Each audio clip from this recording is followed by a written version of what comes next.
GPS black box सक्तीविरोधात काँग्रेसचा tractor मोर्चा। शेतकऱ्यांच्या ट्रॅक्टरवर जीपीएस आणि ब्लॅक बॉक्स बसवण्याचा निर्णय तात्काळ मागे घ्यावा या मागणीसाठी मोताळा तालुका काँग्रेस आणि काँग्रेस किसान सेलच्या वतीने आज भव्य ट्रॅक्टर मोर्चा काढण्यात आला। या मोर्चाचे नेतृत्व काँग्रेस प्रदेशाध्यक्ष हर्षवर्धन सपकाळ यांनी स्वतः ट्रॅक्टर चालवत केले। मोर्चात शेकडो शेतकरी ट्रॅक्टरसह सहभागी झाले होते। शेतकऱ्यांच्या हितासाठी हा निर्णय अन्यायकारक असल्याचे सांगत मोर्चेकरांनी घोषणाबाजी केली। दरम्यान या मोर्चामुळे परिसरात मोठी वाहतूक कोंडी झाली होती।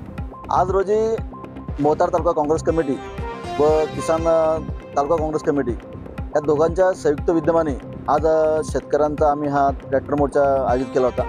यात शेकडो शेतकऱ्यांनी मोठ्या प्रमाणात उत्साहपूर्वक सहभाग घेऊन आज इथे आम्ही निषेध नोंदवला। शासनाने जो काही हा निर्णय घेण्याचा जो त्यांचा प्रयत्न आहे, आज त्याची शेवटची तारीख होती तक्रार नोंदवायची, ऑब्जेक्शन घ्यायची, तर त्या दृष्टीने आम्ही हा इथे आज मोर्चा आयोजित केला।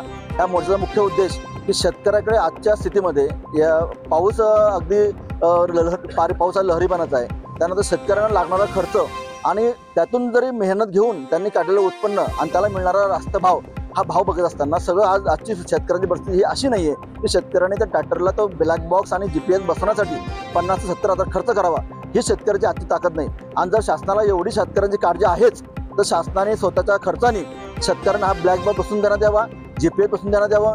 सुरक्षेचं काही त्याला कारण असेल तर आम्ही त्याला नाही म्हणत नाही, आम्ही त्यासोबत आहोत, पण शेतकऱ्यांचा कुठेही अंत पाहू नये। आणि जर इथून एवढं होऊ नये, जर शासनाने हा निर्णय पुढे चालूच ठेवला तर मात्र इथून पुढे आम्ही काँग्रेस पक्षाच्या वतीने सांगू इच्छितो की याच्यापेक्षाही मोठे आम्ही तीव्र आंदोलन या ठिकाणी छेडू।